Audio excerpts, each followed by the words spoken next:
오직 믿음으로 얻은 의라는 제목을 가지고 오늘 함께 말씀을 나누기를 원합니다. 저희는 지난주에 오직 은혜로 얻은 의에 대해서 나누었어요. 오직 믿음으로 얻은 의와 은혜로 얻은 의의 차이가 무엇일까? 그것을 함께 고민하면서 또 하나님의 말씀 앞에서 우리의 믿음을 다시 한번 더 돌아보고 하나님의 은혜를 다시 한번 더 경험하는 시간들이 되기를 소망합니다. 바울은요, 유대인과 이방인들을 향하여서 믿음의 구원에 대해서 설명하며 오늘 본문의 다음과 같이 시작합니다. 1절에서 3절 말씀을 한번 살펴보겠습니다.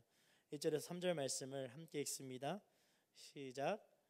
그러면 우리가 육신에 따라 우리의 조상이 된 아브라함이 무엇을 얻었다고 말할 수 있겠습니까? 만일 아브라함이 행위로 의롭다는 인정을 받았다면 자랑할 것이 있겠지만 하나님 앞에서는 없습니다. 성경은 무엇이라고 말합니까? 아브라함이 하나님을 믿으니 이것이 그에게 의로 여겨졌다라고 말합니다. 아멘. 우리가 먼저 깨닫기를 원하는 것은 하나님의 선택을 받은 것은 믿는 사람의 하나님의 선택을 받은 것을 믿는 사람은 의롭습니다라는 것을 깨달아야 합니다. 바울은 믿음의 조상 아브라함의 이야기로 오늘 본문을 시작합니다. 아브라함이 의인으로 인정을 받음에 어떤 행위냐 아니면 믿음이냐라는 문제를 제기하면서 그럼 성경은 무엇이라고 말하고 있는가? 이것을 질문하는 것이죠. 믿음의 조상 아브라함은 유대인의 시작이라고 말할 수 있습니다. 아브라함을 통하여서 12지파가 나오게 되었고 그들의 정체성이 아브라함으로부터 시작되었다라는 것을 우리는 잘 알고 있습니다. 그렇다면 아브라함은 어떻게 하나님 앞에서 의인이라 인정함을 받았을까요? 아브라함의 인생을 돌아보면 참으로 힘들고 어려운 일들이 많이 있었습니다. 먼저 아브라함이 처음 하나님을 만났던 순간을 우리는 살펴볼 필요가 있어요. 창세기 12장 1절에서 3절 말씀을 보겠습니다. 제가 이 말씀을 한번 읽어드릴게요. 여호와께서 아브라함에게 말씀하셨습니다. 내 고향, 내 친척, 내 아버지의 집을 떠나 내가 내게 보여주는 땅으로 가거라. 내가 너를 큰 민족으로 만들고 내게 복을 주어 내 이름을 크게 할 것이니 내가 복의 근원이 될 것이다. 너를 축복하는 사람에게는 내가 복을 주고 너를 저주하는 사람에게는 내가 저주하리니 땅의 모든 족속이 너로 인해 복을 받을 것이다. 아브라함은 창세기 12장에서 하나님이 그를 부르시기 전까지 하나님과의 관계가 전혀 없었던 사람이에요. 물론 아버지 데라가 가나안 땅으로 가겠다라고 결단을 하였습니다. 그리고 가족들을 데리고 어디까지 가냐면 하란이라는 곳까지 머무르게 돼요. 하란에 가니까 굉장히 괜찮거든요. 그러니까 거기서 안주하고 살려고 할 때 어떤 일이 일어나냐면 아버지 데라가 죽게 돼요. 그리고 하란 땅에서 지금 하나님의 부르심을 받는 이 장면이 연출되고 있는 것이죠. 그러니까 하나님이 아브라함을 먼저 선택하셨다라는 거예요. 이게 굉장히 귀한 것입니다. 사랑하는 여러분, 여러분은 여러분이 하나님을 믿었다라고 생각하시지 않습니까? 내가 하나님을 믿고 있습니다. 내가 하나님을 선택했습니다라고 착각할 수 있어요. 왜냐하면 내가 다른 종교도 갈 수 있는데 내가 하나님을 선택했어요. 내가 다른 비전 꿈꿀 수 있는데 하나님을 선택했어요. 아니요, 그거 정말 큰 착각이에요. 아브라함이 하나님께서 먼저 선택한 하나님의 사람이었다라는 거예요. 그러니까 하나님이 먼저 그를 선택하여서 그를 먼저 믿어주셨다라는 거예요. 그리고 하나님이 아브라함을 선택하시고 단 한 번도 후회하지 않으셨어요. 사랑하는 여러분, 하나님은 여러분을 선택하셨습니다. 아멘이십니까? 그리고 한 번도 하나님은 여러분을 후회하신 적이 없으세요. 하나님은 아브라함에게 고향 친척 아버지의 집을 떠나서 내가 너에게 보여주는 땅으로 가라라고 말씀하셨어요. 이 말씀이 아브라함에 어떻게 들렸을까요? 한번 상상해 보신 적이 있어요? 친척 본토 아비 집을 떠나 내가 내게 명령한 땅으로 가라. 이게 무슨 얘기냐 하면 요즘 말로 하면 너가 투자했던 것, 너가 지금 준비하고 있는 모든 것, 그리고 너가 안정적이게 생각하는 그 모든 것을 버리고 내 말에 순종해라, 이거예요. 지금 아브라함은요, 하나님의 부르심 앞에서 자신의 모든 것을 포기해야만 했어요. 굉장히 안정적인 삶을 살았어요. 여러분, 아브라함의 삶을 보면 굉장히 안정적입니다. 당시 족장 시대였잖아요. 그러니까 자신과 함께하는 가족들이 있었고 땅이 주어져 있었고 하란이라는 곳에서 정착할 만큼의 안정성을 가지고 있었던 곳이에요. 근데 그것을 떠나라는 거예요. 친척 본토 아비집을 떠나래요. 족장 시대 안에 있었던 그 아브라함이요, 그 모든 부족들 사이에서 떠나서 스스로 그냥 나와야 하는 것. 당시 사람들이 공격했을 때 가족끼리 서로를 보호했었는데 그게 아니라 홀로 외톨이가 되어서 또돌이처럼 돌아다니라는 하나님의 명령에 응답하고 나아가야 한다는 것이 오늘 경쟁적인 아브라함의 가장 큰 어려움이었어요. 안정적이라고 생각하는 걸 내려놓을 수 있겠는가? 내가 안정적이라고 생각하는 것을 과연 내려놓을 수 있겠는가? 포기할 수 있겠는가? 사랑하는 여러분, 믿음은요, 내 것이라 믿었던 것을 포기하는 것에서 시작됩니다. 이게 믿음의 여정의 시작이에요. 주님, 이거 내 건데요, 이거 나에게 주신 거 아니에요? 내게 어디에 있어요? 하나님의 것이지. 내 것을 포기하는 일을 우리는 매우 큰 어려움을 겪습니다. 왜냐하면 내 것을 포기하면 누가 나를 챙겨주냐라는 생각이 들거든요. 누가 나를 도와주냐, 누가 나의 가족을 책임지나라는 문제에 부딪히기 때문입니다. 그럼 그것을 주님께 맡길 수 있겠습니까? 여러분, 지금 가지고 있는 여러분의 문제를 주님 앞에 맡길 수 있겠습니까? 문제라고 하니까 맡길 수 있는 사람들 많을 거예요. 문제는, 내가 해결하지 못하는 문제는 주님이 해결할 수 있겠지, 내가 해결하지 못하는 이런 것들은 하나님 앞에 맡기면 하나님이 인도하여 주시겠지라고 생각할 수 있을지 모르겠어요. 그런데 질문 한번 좀 바꿔보면, 지금 잘 되고 있는 모든 일을 주님 앞에 맡길 수 있겠습니까? 그럼 지금 잘 되고 있는 모든 것이 하나님께로부터 왔다라는 것을 인정할 수 있겠습니까? 내 공로가 아니라 하나님의 은혜요, 하나님이 주신 것이라는 것을 신뢰하고 믿을 수 있겠냐라는 질문을 여러분에게 던지는 거예요. 믿음의 구원은 다른 것이 아닌 내가 가진 것을 주님의 것이라고 인정하고 주님께 맡기는 것, 내 뜻을 포기하고 주님의 뜻이 더 옳다라고 믿는 것에서 시작되는 거예요. 아브라함은 먼저 그 문제 앞에서 모든 것을 주님께 맡기는 믿음을 가지게 돼요. 이유는 다음과 같습니다. 하나님께서 아브라함에게 먼저 약속하셨기 때문에 이게 중요해요. 그러니까 우리가 생각할 때 내 것 포기하고 하나님 따라갈 수 있을까라는 질문 앞에서 우리가 곰곰이 생각해야 하는 것이 한 가지가 있는데, 여러분, 하나님은요, 여러분에게 그냥 아무것도 그냥 신경 쓰지 말고 따라오기만 하면 된다라는 충분한 매력이 있는 약속을 여러분에게 던지세요. 아브라함에게는 무엇을 약속했냐 하면, 너는 큰 민족이 될 거야, 내가 너의 이름을 크게 할 거야, 너는 복의 근원이야, 너를 축복하는 이에게는 내가 복을 주고 너를 저주하는 사람에게는 내가 저주할 거야, 땅의 모든 족속이 너를 통하여 복을 받을 거야. 이것이 하나님이 아브라함에게 향한 프로포즈였어요. 그러니까 여러분, 이게 무슨 말이냐 하면, 아브라함이 하나님을 믿기 이전에 하나님이 먼저 아브라함을 믿어주신 거예요. 먼저 약속해 주신 거예요. 이런 사람이 될 거라고 믿어주신 거예요. 아브라함은요, 자녀가 없었어요. 그러니까 큰 민족이 될 수 없는 철저한 패배 속에 거하는 자였어요. 눈으로 보기에는 굉장히 평안해 보입니다. 눈으로 보기에는 괜찮아 보여요. 살만해 보입니다. 하지만 그 안에 가장 큰 어려움 하나가 있었는데 무엇이냐 하면, 자녀의 축복이 없는 아주 갈급한 삶을 살았어요. 그의 나이가 벌써 80이 되었습니다. 그런 그에게 다가오셔서 무엇을 약속해 주시냐면, 인간으로서는 해결할 수 없는 그 문제를 해결할 수 있는 주님의 능력으로 약속하시는 거예요. 내가 너로 큰 민족을 이루겠다. 먼저 하나님이 프로포즈하고 믿어주신 거예요. 너 그런 사람이 될 거야. 주님, 저 그런 사람 되게 해주세요 이전에 주님이 원하시는 모습을 이미 우리에게 말씀하시는 주님이시라는 것을 깨달을 수 있는 저와 여러분이 되기를 축복합니다. 그리고 아브라함은요, 이 하나님의 약속을 믿고 순종하여 나아가지만 수십 번 넘어져요. 믿음의 모습을 보이지 못합니다. 자신의 아내를 누이라고 2번 속이고요, 그리고 자신의 모습을 살리기 위하여 거짓말을 합니다. 더 나아가 하나님의 언약을 믿지 못하고 자신의 방법으로 자녀를 가지려고 노력해요. 그리고 하나님이 아브라함에게 찾아오셔서 뭐라고 얘기하시냐면 내년에 너가 임신할 것이다 라고 이야기했을 때 사라가 속으로 비웃습니다.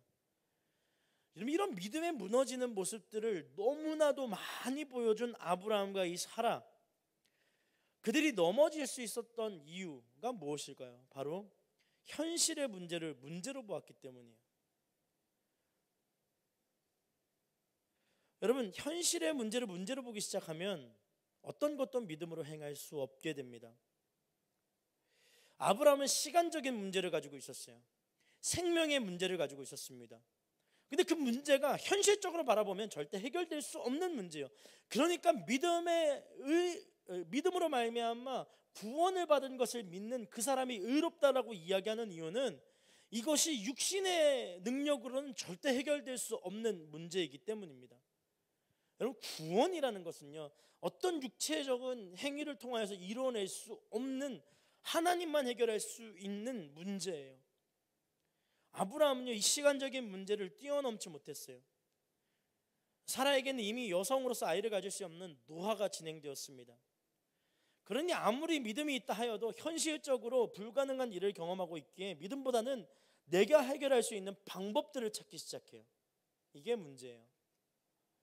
여러분은 어떤 방법을 찾고 헤매고 계십니까? 제가 제일 싫어하는 것 중에 하나가 무엇이냐면 어떤 문제가 생겼을 때 인맥을 동원하기 시작하는 걸 좀 싫어했었어요. 어렸을 때부터 그랬어요. 그래서 뭐가 문제가 생겼을 때 누가 막 전화를 해서 막 하면 굉장히 싫어했어요. 왜 그럴까요? 이 문제를 주님과 내가 해결해낼 수 있다는 굉장히 그런 믿음이 있었어요. 그래서 여러분, 어렸을 때 누가 보면 객기라고 얘기할 수 있는데 공부하다가 볼펜을 이렇게 떨어뜨렸는데 찾지를 못하는 거예요. 어디 뭐 물 마시러 갔다 왔는데, 그러면 보통 초등학교 5학년이나 6학년이 볼펜을 못 찾으면 누구를 찾아요? 엄마, 볼펜 없어? 뭐 이렇게 물어봐야 정상이잖아요. 근데 저는 기도했어요. 주님, 볼펜이 없습니다. 결국 때로는 엄마를 찾아서 엄마 볼펜 하나만 더 주세요 이렇게 얘기하기도 하는데, 기도하고 막 눈 떠서 막 찾다 보면 찾으면 막 감사한 거예요. 아주 순진했죠. 근데 그 순진한 믿음이 오늘날 저에게도 다시 임하기를 소망하며 기도한 때가 참 많이 있어요. 하나님, 어떤 문제가 일어났을 때 왜 저는 이제 기도하지 못할까요? 어떤 문제가 일어났을 때 왜 나는 하나님을 의지하지 못할까요? 사랑하는 여러분, 여러분의 삶에 문제가 일어났을 때 하나님을 의지하는 믿음이 회복되기를 축복합니다. 하나님은 행하실 수 있는 분이세요. 하나님은 주시는 분이시고 하나님은 채워주시는 분이세요. 하나님을 믿는 믿음이 우리 안에서 그렇게 새롭게 변화되기를 소망합니다. 여러분, 이 불안한 모든 상황 가운데 아브라함이 집중한 것이 있어요. 매일매일 믿음이 흔들리고 쓰러지고 연약하여지는데, 그럼에도 불구하고 아브라함이 집중한 것이 무엇이냐면 하나님께 집중했어요. 할렐루야. 믿음이 넘어지고 쓰러졌는데 또 하나님을 찾아요. 마음에 이 연약함이 드러나고 무너짐이 계속 있는데 계속 하나님을 찾아요. 하나님의 말씀에 집중해요. 사랑하는 여러분, 믿음으로 구원을 얻는 자는 하나님의 말씀 앞에서 반응하는 자예요. 하나님의 말씀 앞에서 반응하는 저와 여러분이 되기를 축복합니다. 사랑하는 여러분, 불안함 가운데 하나님 앞에서 반응하고 불완전한 상황 속에서 하나님의 말씀에 귀를 기울이면 하나님을 경험하고 만나게 되는 거예요. 그리고 주의 말씀에 반응하게 되는 것입니다. 아무것도 가진 것이 없지만 주신 줄로 믿고 나아가는 믿음의 사람들을 하나님은 의롭다 여기시는 거예요. 비록 내가 죄악 가운데 있지만 믿음으로 새롭게 된 것을 믿고 삶의 변화를 일으키는 것, 비록 내가 보잘것없고 쓰러지기 쉬운 연약한 존재 가운데 있지만 나를 회복하실 주님을 바라보며 믿음으로 다시 일어나는 사람을 향하여 하나님은 의롭다 칭하시는 거예요. 사랑하는 여러분, 하나님의 부르심을 믿는 믿음의 사람 될 수 있기를 축복합니다. 우리를 부르신 이가 하나님이시요, 그 부르심에는 실수가 없으세요.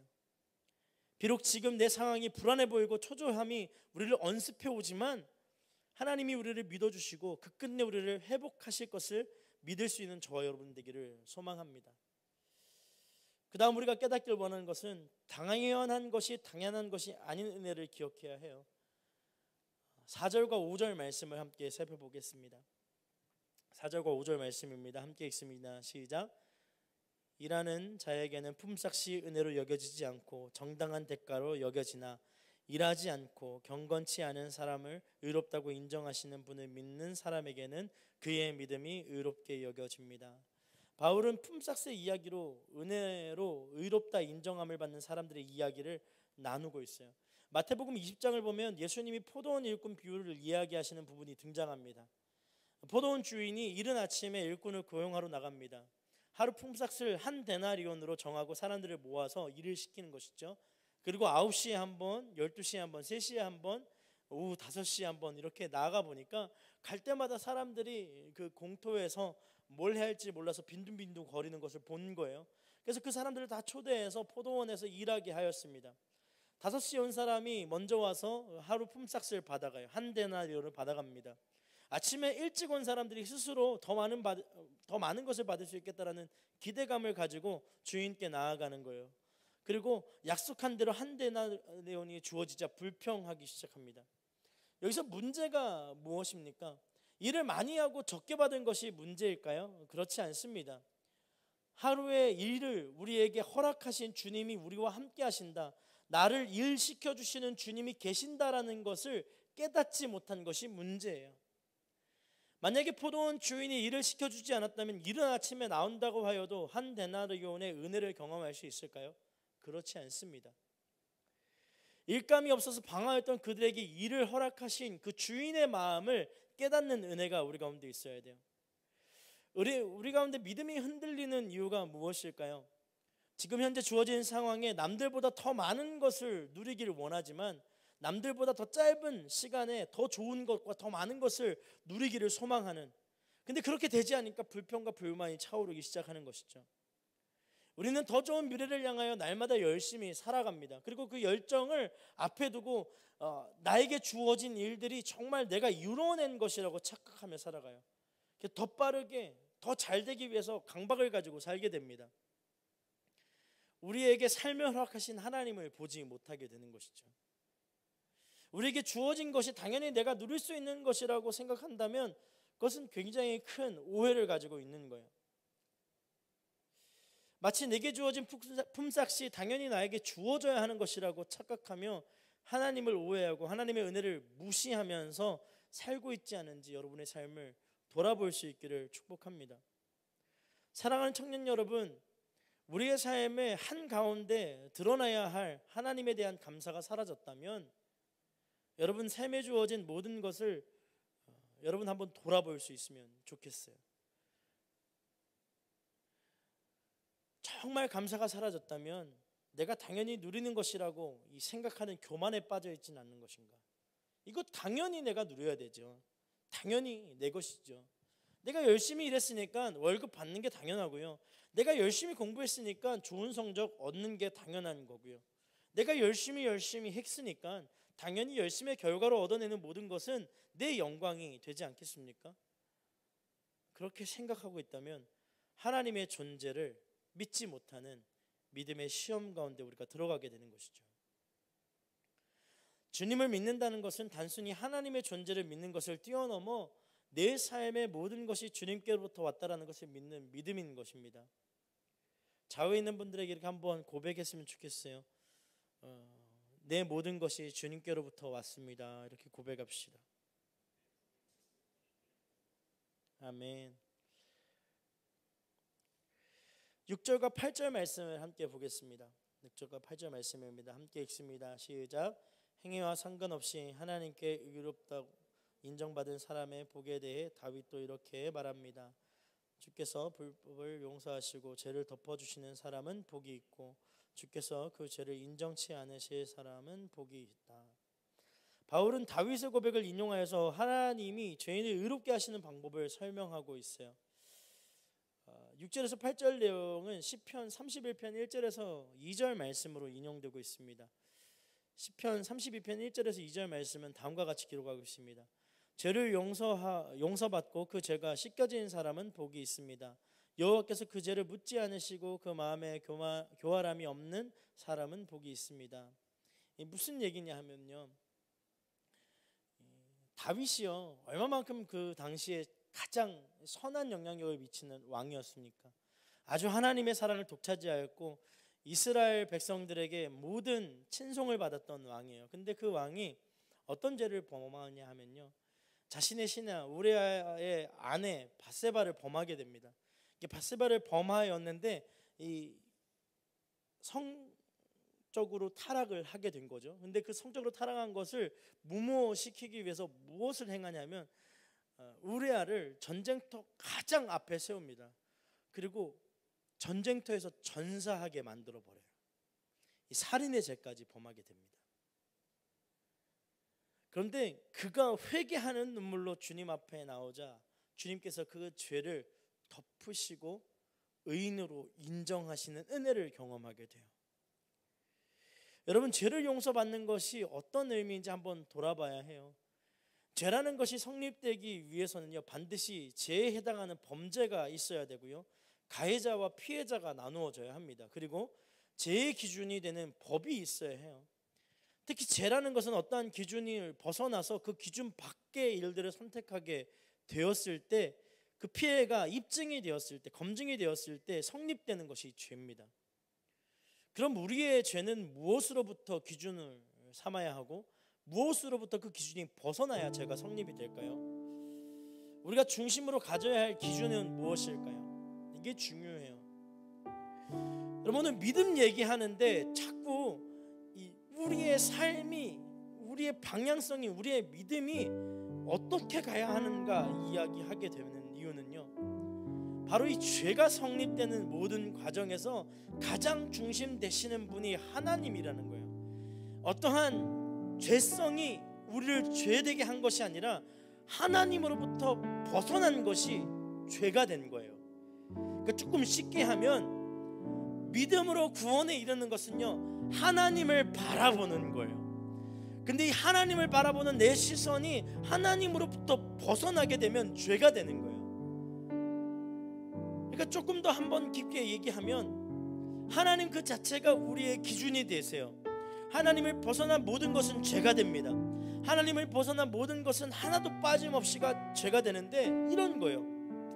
하나님을 떠난 선택, 하나님을 떠난 재정, 하나님을 떠난 연애, 하나님을 떠난 사역, 하나님을 벗어난 사회생활, 하나님을 벗어난 순모임, 하나님을 벗어난 예배, 이 모든 것이 하나님을 떠나게 되면 죄가 되는 거예요. 이게 얼마나 무서운 줄 아세요? 난 죄인이 아니지 않나? 여러분, 하루 종일 하나님을 떠나 생각하고 사고하고 하나님과 상관없이 여러분의 삶을 선택하고 있다면 그건 죄인 거예요. 하나님을 떠나 사람을 미워하고 하나님을 떠나 내 재정을 내 것이라 생각하고 사용하고, 그렇다면 우리는 날마다 회개해야 하는 죄인일 수밖에 없는 것 아니겠습니까? 그런데 하나님이 예수 그리스도로 말미암아 구원의 길을 우리에게 열어주신 거예요. 예수님의 보혈로 깨끗하게 하셨대요. 누구의 이름으로? 예수의 이름으로 나오는 모든 하나님의 자녀에게는 구원의 권세가 주어지는 거예요. 이전 것은 지나갔으니 보라 새 것이 되었도다. 이전의 죄를 묻지 않으시겠대요. 언제요? 하나님을 바라보며 믿음으로 나올 때. 대부분의 사람들은요, 이 구원의 문제를 굉장히 어렵게 생각합니다. 왜냐하면 죄에 집중하거든요. 사도 바울은요, 이 구원의 문제를 죄에 집중하지 않게 합니다. 죄에 집중하면 너의 육체적인 행위로 거룩함을 이루라라고 율법적인 이야기를 할 수 있겠지만, 하나님은 단 한 번도 육체적인 변화로 구원에 이르라고 말씀하지 않으세요. 믿음으로. 그 믿음이 무엇이냐면 하나님을 바라보라, 이거예요. 여러분, 회개의 문제가 여러분 가운데 있습니까? 죄의 습관이 끊어지지 않습니까? 하나님을 바라봐야 돼요. 내 안에 반복되는 죄의 문제가 있습니까? 있을 수 있지요. 3년, 4년, 5년, 6년 동일한 죄가 끊임없이 내 마음 가운데 자리 잡아 나를 흔들어 놓을 때가 있습니다. 근데 그때요, 그 죄를 어떻게 하면 끊어낼까에 집중하는 것보다 하나님을 바라볼 수 있는 믿음의 사람 되기를 소망합니다. 오 하나님, 나와 함께 하시는 주님을 의지합니다. 주님을 믿습니다. 그렇게 하나님을 바라볼 수 있어요. 여러분, 믿음의 사람들 될 수 있기를 축복합니다. 믿음의 능력을 가진 하나님의 백성들 되기를 소망하십시오.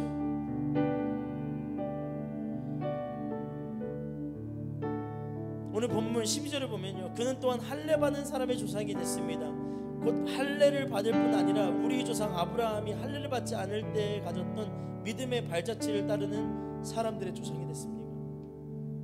이 믿음의 문제를 가지고 아브라함을 계속 이야기하는 이유는요, 아브라함의 믿음이 조상이 되었는데 그 믿음이 어떤 할례를 통하여 이루어진 것이 아니라 믿은 이후에 할례가 그 축복의 그 표가 되었다라는 거예요. 사랑하는 여러분, 그리스도인으로서 우리의 삶은 하나님 앞에서 거룩하고 아름답게 변화될 수 있습니다.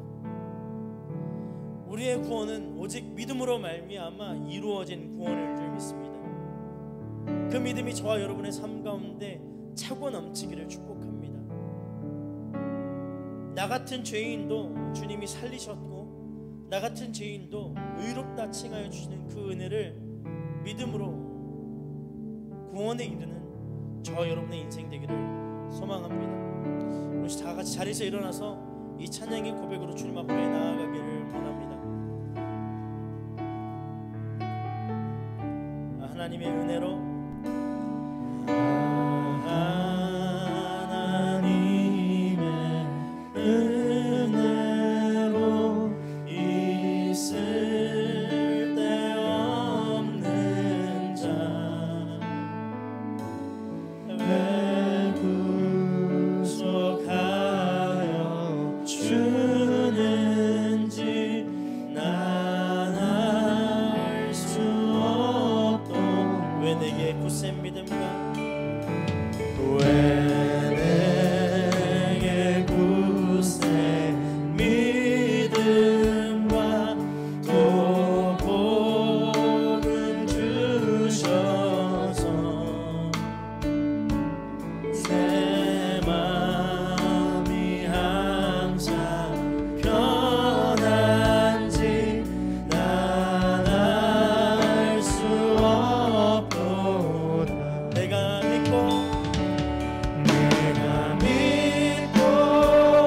또 의지하는 내 모든 영병 잘하는 주님,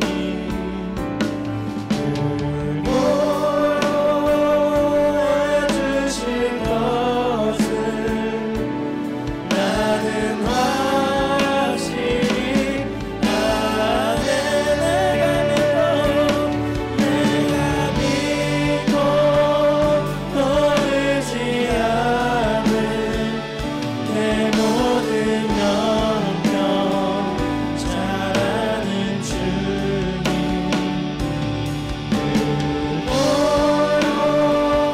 해주실 것을 나는 확실히 아네. 내가 믿고 또 의지함은 내 모든 형편 잘하는 주님, 돌보 와주실 것을 나는 확실히 아네. 우리 함께 기도하며 나아갈 때 오직 주님 믿음으로 살아가는 청년 되게 하여 주옵소서. 우리 죄를 용서하시는 주님 앞에 감사가 회복되게 하여 주시고 하나님만 바라보는 시선이 다시 한번 더 회복되게 하여 주옵소서. 주님만 바라보는 주의 청년들 되게 하여 달라고 주여 한번 부르짖고 통성으로 기도하며 나아갑니다. 주여.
다시 한 번 더 기도하며 나아갈 때 혹시 여러분의 인생에 주어진 모든 것이 그냥 당연하게 여겨졌습니까?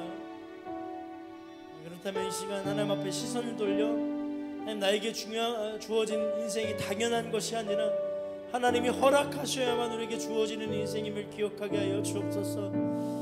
하나님이 주시는 그 모든 것을 감사함으로 여기는 인생 되게 하여 주옵소서. 내 삶에 다시 한 번 더 주님을 향한 믿음이 세워지게 하여 주옵소서. 내 삶의 주인이 주님이심을 선포하며 하나님 안에서 자유를 노래하게 하여 주옵소서. 주의 이끄심을 선포하며 다시 한 번 더 주여 한번 부르짖고 기도하며 나아갑니다. 주여.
감사합니다. 주님의 사랑과 하나님의 은혜로 우리가 다시 한 번 더 믿음의 눈을 들어 주님을 바라봅니다.